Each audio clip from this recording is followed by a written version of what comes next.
La necesidad de medir objetos llevó al desarrollo del número fraccionario o decimal. Imagina que quieres medir tu lapicero.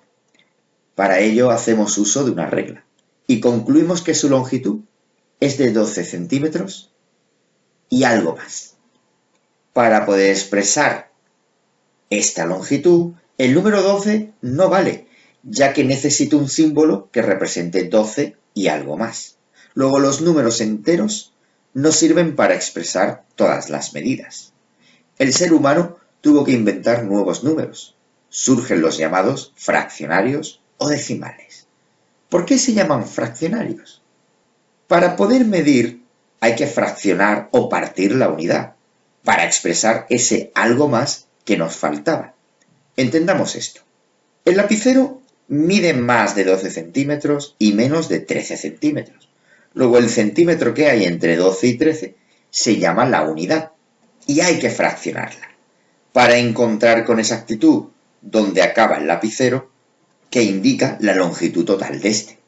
Estas medidas se expresan mediante nuevos números llamados fracciones, como 1/2, 4/3 o 8 décimos.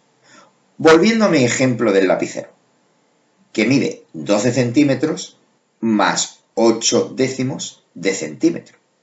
Simon Stevin encontró una forma muy efectiva de resumir este número nuevo, y era usando una parte entera, coma, y la parte fraccionaria de la unidad, expresado en el sistema decimal. Había nacido el número decimal. En nuestro ejemplo, decimos que el lapicero mide 12,8 centímetros, es decir, 12 enteros y 8 décimos de la unidad.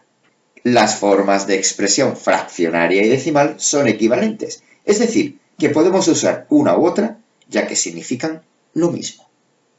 Ahora nos vamos a centrar en la forma de expresión decimal. Los números decimales se pueden clasificar en 4 tipos.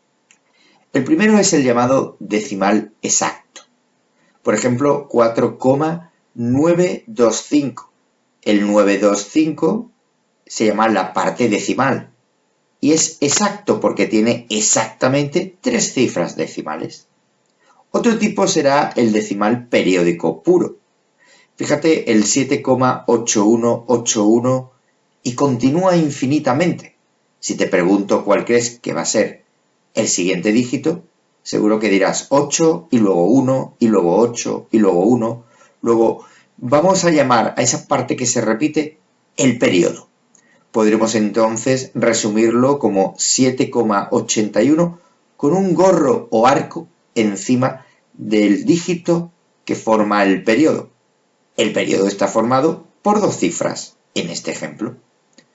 Otro tipo de decimal es el periódico mixto. Por ejemplo, 1,3, 1,8, 1,8, etc. Seguro que si te pregunto cuál será el siguiente dígito, dirás el 1 y luego el 8 y luego el 1 y luego el 8. Puedes adivinarlo. Luego tiene un patrón claro. Diremos que el 1,8, 1,8, 1,8 es el periodo, que se repite infinitamente, y entre la coma y el periodo nos encontraremos otro decimal que es el anteperiodo. Luego podremos expresar este número decimal como 1,3, 18,18 como periodo. Luego el periodo tiene 2 cifras y el anteperiodo una cifra en este ejemplo. Finalmente existe un cuarto tipo de número decimal, que es muy extraño.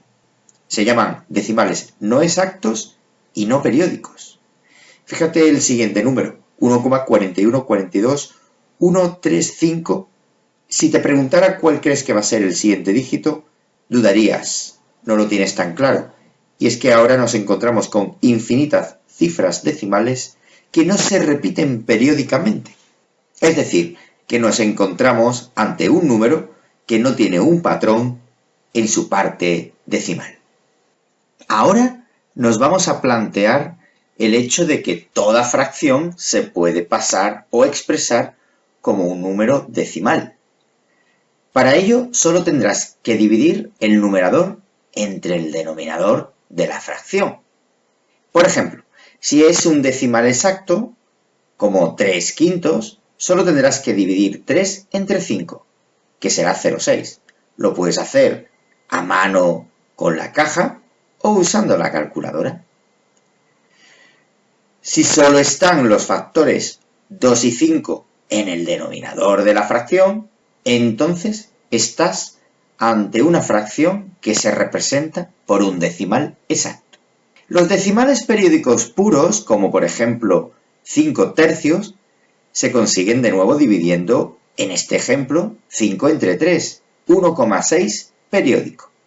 El decimal periódico mixto, por ejemplo 5 sextos, se consigue su expresión decimal dividiendo, en este caso, 5 entre 6, resultando 0,83 periódico. Para saber si una fracción representa un número decimal periódico, solamente tienes que observar el denominador de la fracción simplificada. Si este está formado por algún factor primo distinto de 2 y de 5, estarás ante ese caso. Un decimal no exacto, no periódico, recuerda, el cuarto tipo, nunca se podrá representar como una fracción. Ahora nos planteamos el problema inverso. Si tengo un número decimal, ¿lo podré expresar como una fracción? ¿O cuál será la fracción que corresponde a un número decimal? A esa fracción la conocemos como la fracción generatriz, porque genera el número decimal. Veamos ejemplos. Imagina un decimal exacto, por ejemplo 15,37. Para conocer su fracción, solamente tendrás que escribir en el numerador todo el número sin coma y en el denominador un 1 acompañados de tantos ceros como dígitos o cifras tenga la parte decimal del número. Recuerda usar tu calculadora para comprobar que efectivamente la fracción que has generado le corresponde el número decimal inicial. ¿Cómo será pasar un decimal periódico puro a fracción? Por ejemplo, 2,41 con 41 periódico. Para ello tendremos que hacer el siguiente cálculo.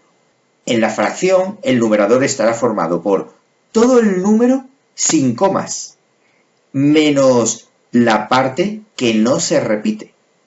Y todo ello dividido por tantos nueves como dígitos o cifras tenga el periodo.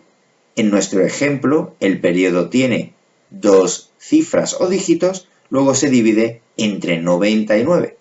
Luego 239 partido 99 será exactamente 2,41 periódico. Finalmente, el decimal periódico mixto funciona del siguiente modo. Imagínate el 5,4, 16 con 16 como periodo.